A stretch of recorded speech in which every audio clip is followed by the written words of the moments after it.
But the big news around the National Football League, DRS, to start off this Tuesday morning, Brandon Aiyuk embattled with San Francisco, officially requesting a trade about a week and a half, 2 weeks ahead of the 49ers reporting for training camp, with GM John Lynch in San Fran saying, we're not honoring that request. Something has changed by the Bay. Adam Schefter of ESPN reporting this in the last half hour. The San Francisco 49ers are now willing to listen to trade offers for Brandon Aiyuk and have given the star wide receiver permission to negotiate a contract with other teams. There are a couple of teams that could be involved, like the Cleveland Browns or the New England Patriots. DRS, as you look at this situation, as we have seen Brandon Aiyuk be unhappy with San Fran for the entirety of this offseason, how do you think we've reached this point?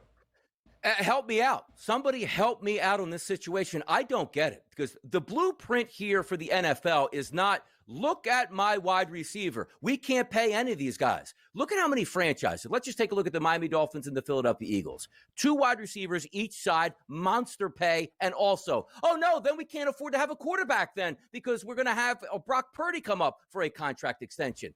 Somebody check in on Tua Tagovailoa's standings right now with his financial institutions. He made bank. Same thing with Jalen Hurts in Philadelphia. How did it get to this point? And also if you're the 49ers. Why are you not signing this guy? Young, about to just touch his prime and carry you through in a Super Bowl window, and you're saying we're not going to trade him. And case in point number 2, Ben, why was this not done at the draft, where you can say to yourself, I'll move him tonight for a first-round pick. I can then trade another pick, trade up into the top 10, get a legitimate young wide receiver that's going to cost me $2 or $3 million this year to grow with this team and be the perfect complement to Deebo Samuel. How did it get to this point? You didn't see this coming here? Did you just figure that he was going to be happy and play at $14 million when everybody around the NFL was getting paid at this point? I can't understand this. This would be different, Ben, if it was a team like, let's just say the Denver Broncos, and you say, okay, we're not going to make a Super Bowl run. I'm not going to pay that much money. You're not worth that much. Your window is right now for the 49ers, and you're not going to pay this guy? I can't understand what they're doing. I love that franchise. I love the general manager and John Lynch. I love the head coach. I like the way this team works. But for Brandon Aiyuk to be traded before training camp actually is basically halfway underway, I don't get it one bit.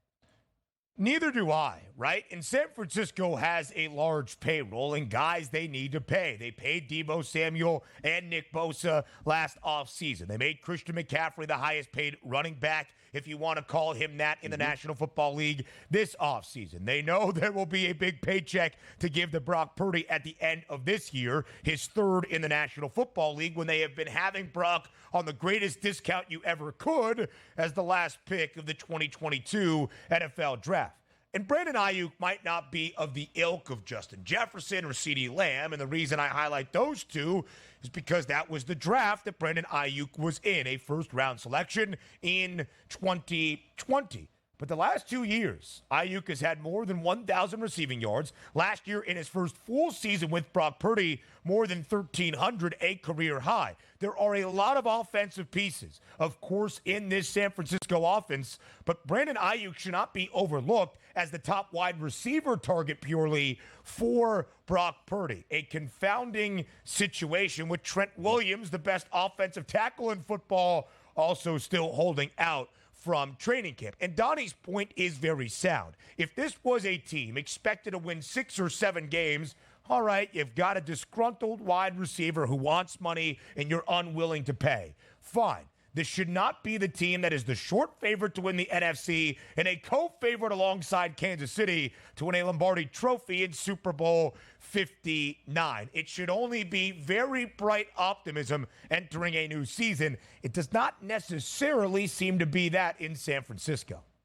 It's crazy the way it filters out, because I understand where they're trying to be physically responsible, which means in the next couple years, we are going to have to pay Brock Purdy a lot of money. But the NFL landscape is this. Brock Purdy, let's just say, signs a $235 million extension next year. Oh, my goodness, that's $50 million a year. But the way they structure the cap, Ben, he's going to count probably $10 million or less next year against it. So what are you worried about paying Aiyuk as if next year you can't afford anybody on that payroll? And also the blueprint is out here. You can pay top dollar for 2 wideouts. Last time I checked, Deebo high paid, Aiyuk high paid. And you can pay your quarterback as well. I just don't understand what the method of process. Now, you might say, well, Donnie, they're going to get back Amari Cooper. What did I miss? Amari Cooper makes $2 million a year. He's a high-priced veteran, 4 years older than Aiyuk, who already, as you said, Ben, multiple times, has a great rapport with Brock Purdy. That's his favorite target. Why are you upsetting the apple cart? And also keep in mind, if you made this move back in March, you have an entire offseason to hang out with your new wide receiver and build camaraderie. Now we're going to have him parachute in the middle of camp and say, yeah, we're going to be on the same page. No. Yeah, listen, there's going to be a large asking price that San Francisco would need in return, a lot of draft capital for Brandon Aiyuk, and then the organization that gives up those assets is also going to have to pay Brandon Aiyuk.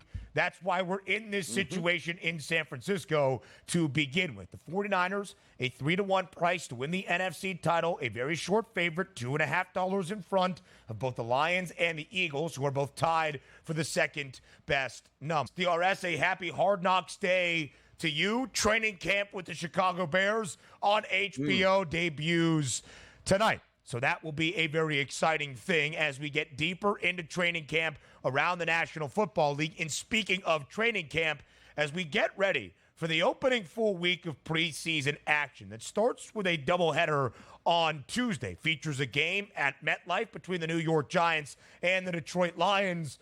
We get joint practices this week around the National Football League, which leads to a few fights and some scuffles. Here's a look at what we had yesterday. The Giants and the Lions. Players got into a scuffle during their joint practices. That time of year, says Ari Meirov. Danny Rogers, who is the Lions team reporter, said it was the most fights she had ever seen at a single practice. So buy or sell, DRS, to you. Joint practice fights are tired, like they're old news at this point. Not sell that. You got to have fights here. It's ingrained in society in the NFL and high school football and in college football. Now, typically in the summer camp, it's so hot and dusty out there, you just fight yourself. It's better to fight another opponent and sort of rally around. But also keep in mind why these fights are starting here. The guys are trying tooth and nail to make rosters, and a lot of times it's not necessarily the starters fighting each other. It's the backups trying to show that they have heart. They're not going to back down. But also, from a Detroit Lions perspective, they're built in and ingrained with Dan Campbell as their head coach that they're going to be the bullies. They're going to beat you around. So don't think the New York Giants coming in even day one of that practice are like, well, one thing's straight. I don't know if there's going to be a scoreboard or not, but you're not going to come in here and punk us here in our own, quote unquote gymnasium at this point. So I don't mind the fights here because we've all been through it. It's 90 degrees. You're irritated. You just had practice for 4 straight days and you get a cheap shot in the back or you get held. Because keep in mind, you're not going to get fined. Like, sure, your coach could send you to the showers early from practice, but it's not a regular season football game. You're not going to get suspended. And also, things go on in practice when you have those joint practices that don't go on in games. You can hold a little bit more. You can do things that are a little bit shady, and the other guy is going to get upset, and therefore, you're going to be throwing punches. I don't mind the fights. It builds team camaraderie as well. It's just a thing that the NFL, college football, and high school football happens. Yeah, we're selling it as well. I think it's a thing that has become more popularized because there's so much practice video coming out that maybe it was a little more under the radar even in the last 5 to 10 years. But this is the first time you're seeing another new person not on your own team throughout training camp. And to Donnie's point about these joint practices, if you have an issue with the preseason because you don't see the stars, you don't see the starters in large part, if you could watch joint practices, you get to see the ones versus the ones. It's not full contact. They're not diving at knees to start these practices, but it's still the best on both sides facing off. So that intensity is more ramped up. And to Donnie's point, if there's a scuffle during practice, no flags are going to be thrown. If that continues over into the actual preseason contest, that's when you have issue. That's when you have your coaching staff upset. That's when you try to follow more game protocol than you would in a joint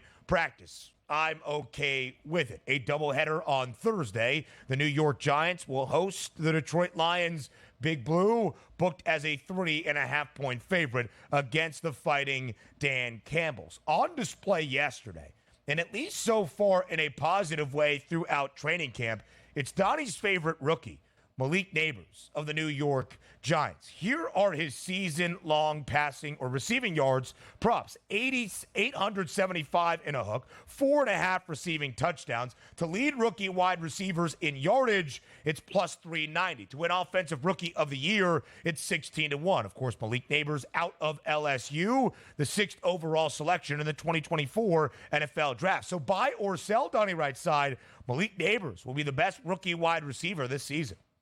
It depends on how you're going to quantify what the best rookie wide receiver is going to be. It's just touchdown catches here. It's going to be yards, going to be catches itself, because nobody's coming into the season saying you don't expect big things from Malik Neighbors. This guy is a sensational talent, but as we use that word, there are other players out here, wide receivers that are rookies, have way better quarterbacks. Let's be honest. If Malik Neighbors is going to lead the league in touchdown passes, he better catch just about 90% of the touchdown passes coming from Daniel Jones's 15 touchdown passes a season. Yeah. That hampers him right off the bat. But there is some positive points from Malik Neighbors, because typically when you're drafted high in the draft, you're going to a team that technically isn't very good. And the Giants aren't supposed to win, let's just say, the NFC East. Therefore, they should be down in the majority of fourth quarters, which means extra chances, extra targets, extra yardage here for a young wide receiver. But I'm going to sell this. I don't think he's going to be the best wide receiver, because I think Marvin Harrison Jr. is just cut from stone, dropped out of the clouds with a dominant quarterback that can extend the pocket and get him the football. I think it's Marvin Harrison Jr., but that's not a knock on Neighbors.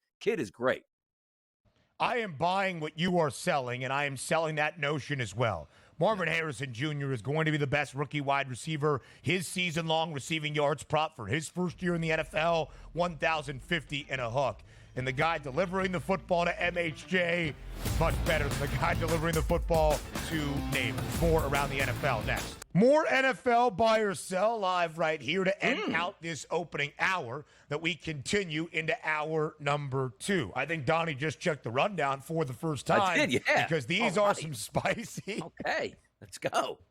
He's right off the side. No thinking from me, man. Let's hit whatever comes up here, BSS. I like it.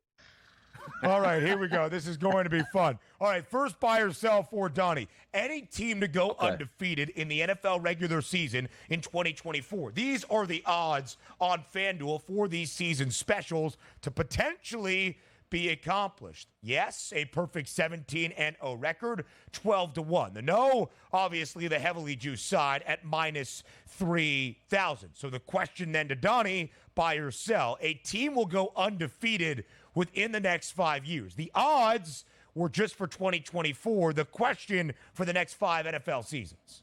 No, sell that right away. And whatever the price is, you're going to make money. Now, granted, if you were to bet that, you got to wait 5 years to get your money. That's not a great return on investment for the odds that you're getting. The reason I bring this up is it's only happened, is it 2 times, I guess? Was it the Dolphins way back in 72, and then the New England Patriots? Nobody else has gone undefeated in the regular season. And also keep in mind on this, it's not so much of just this year, right? And you say, okay, it's 17 games. But what are they negotiating right now in the NFL between the Players Association and the players and the owners? It's adding an extra game, which means probably the next 2 years, Ben, not only 17 games, 18 games, even harder to do at that point. Yeah. I don't think it's a possibility anymore, because the goal isn't really to go all the way through unbeaten in the regular season and get the ultimate goal. Times were different. What was it, 14-game season when the Dolphins were here? That's great. There's way too much parity at this point in the NFL. Salary caps are designed to keep the parity in the NFL, and they are. Like, when you're the best team in the NFL on an 18-game schedule, let's say in 2 years, you're going to have 3 teams that are home off of buys to try to beat you, even if you're the better team. We know how that works out. Sure. Hey, look at this. You just played on the East Coast, then you played on the West Coast. It's just too hard to do right now. There will be some really good football teams, don't get me wrong, but the ability to go unbeaten over the next 5 years or even this year, and if they add the 18th game, I just don't see it. I'm selling that right down the river. I completely agree. I'm selling it as well. 5 years, 10 years, 50 years, for however long the National Football League exists. I do not think we will see another undefeated team in that time. The gap between these teams is not nearly as wide as it was even a couple of decades ago. You're not going to win all 17 games. I'm selling that notion. However, any team to go winless in the regular season in 2024. Yes, at 10-1. No, still heavily juiced at minus 2,100. Those are the odds for just this season in 2024. But the question goes beyond. Buy or sell, DRS, a team will go winless within the next 5 years. Again, I got to sell that because you're just playing the odds. And also, it's not sort of not a fair competition, right? It's not like plus 100 and minus 110 either way. Like, oh, you know what? That's a pretty good thought process. To lose 17 games in the NFL is so hard to do. And again, as we talk about the talking points, we're going to get an 18th game. So it makes it even harder to lose 18 straight ball games. We've had some devastatingly bad NFL teams, and we have seen teams, hit that marker. But if you're just weighing who's actually bad and who's actually good, yes, there are some bad football teams and some very good teams, but that parity allows you to sooner or later, out of your 8, 9, or whatever 10 home games in the future, you're going to win one of those games. I'll sell that as well. It'll be interesting to watch, but I don't think it's going to happen. I'm going to sell that as well. We had a Fade the Public poll that will start off hour number 2 that asked what is easier or what will happen first, to win all of your games or to lose all of your games. And I think the public is on the right side. The Carolina Panthers were atrocious a season ago. Yeah.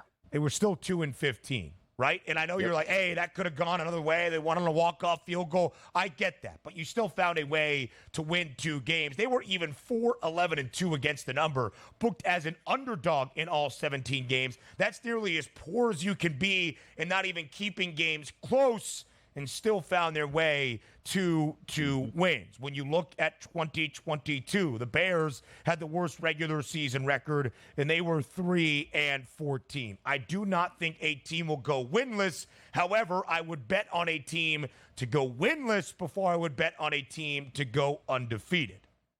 Yeah. No, it makes some sense there. And we're going to talk about those changes and what is going to take place here. And if we do get that 18th schedule, but I do think also, Ben, to echo your point, the public got this one right by a wide margin. It's going to be pretty easy to explain here coming up in hour number 2. Yes, it will be. We'll look at the worst records in the 17-game regular season that we have had for the last 3 years on the other side of the break. And again, it's not as desperately poor as you might expect. Hour 2 on the other side of the break here on the Early Line.